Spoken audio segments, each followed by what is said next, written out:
Funguje modelingová agentúra na taký istý princíp ako cestovná kancelária? Ahojte, vítam vás pri ďalšom dieli spoločne s nami FameTips a dneska sa troška porozprávame o tom, ale povieme si, či teda modeling alebo teda modelingová agentúra funguje na taký istý spôsob, ako keď si teda bookujete zájazd s nejakou cestovnou kanceláriou.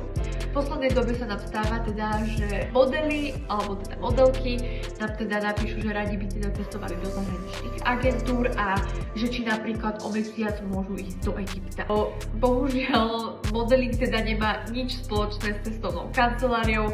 Nefunguje to tak, že vy si teda vyberáte teda krajiny. Samozrejme, vy môžete uprednostniť svoje nejaké obľúbené destinácie, alebo teda nie každý musí ísť napríklad do Indie. Samozrejme, je to na vašom rozhodnutí, ktoré krajiny uprednostníte, ale nedá sa to tak povedať, že iba do jednej, že práve v tej jednej vás budú chcieť. Samozrejme sa to môže stať, keď je akurát po vašej tvári alebo vašeho typu dopyt, ale samozrejme, bohužiaľ, to vám nemôžeme zaručiť, že práve v tej jednej krajine, do ktorej práve chcete ísť, alebo teda chceli ste tam ísť na dovolenku a chcete to nejako spojiť s modelingom, si vás vyberú.